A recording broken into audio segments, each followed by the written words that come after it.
You know what just grabbed my attention? GitHub's new features like Copilot and code spaces, especially how they're transforming coding workflows. Oh, totally. I mean, Copilot acts almost like a coding assistant, right? It's wild to think how AI can help generate code snippets. Exactly, it's as if we're collaborating with a supercharged partner, but doesn't that raise questions about creativity in coding? For sure. It shifts the focus from memorization to problem solving, but what if developers become too dependent on it? That's interesting. I wonder if that could lead to less critical thinking. It's like giving someone a cheat sheet in school. Right? It could streamline the process, but also potentially dull some fundamental skills. So what's the balance? Well, code spaces is another game changer. Imagine coding in a fully set up environment without any local configuration. And it's all in the cloud. That's such a flexible way to develop across devices, but what about data security? Good point. Security concerns are huge. How do we ensure code stays safe in such an open environment? That's something to definitely consider.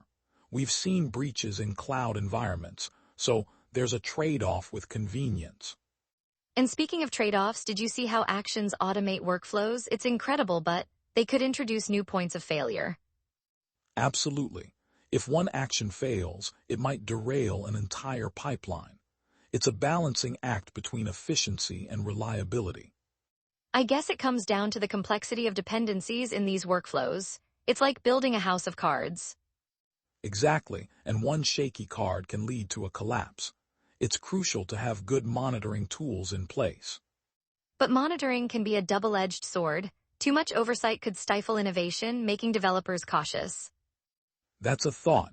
It's a challenge to foster creativity while also wanting to safeguard the process. What a tightrope.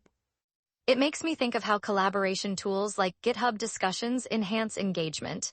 But do people really use them effectively? That's a fair question. Sometimes discussions can turn chaotic, making it harder to focus on actionable insights. True, it's like organizing a brainstorming session where everyone talks over each other. How do you prioritize ideas? Well, moderation tools could help, but that requires effort. Who decides what's worth pursuing? Exactly, there's a risk of bias in those decisions. But what if the community could vote on ideas? That's an intriguing concept. Crowdsourcing could democratize ideas, but it risks diluting expertise. Right, it's like choosing a movie by popular vote. Sometimes the most popular option isn't the best quality. And that reflects in project choices too.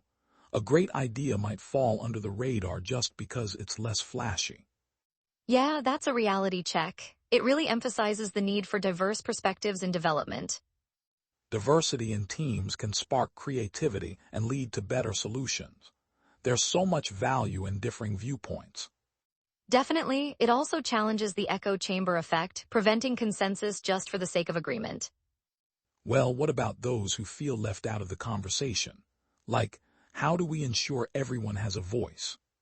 That's a critical point. Implementing structured dialogues might help those less vocal share their insights. Plus, we could build more inclusive platforms designed to encourage participation from all demographics. That makes so much sense. We're in an era where tech can facilitate inclusivity, which is huge. Absolutely. As we're seeing with GitHub's initiatives, the potential for collaboration technology can be enormous. But wait, shouldn't we also question whether tech can replace authentic human interaction? Oh, that's a valid concern. Technology can't fully replicate the nuances of human connection. I mean, there's something irreplaceable about face-to-face brainstorming, the energy and spontaneity. Exactly. Tech is a tool, but the depth of human collaboration remains essential, or we might end up more isolated.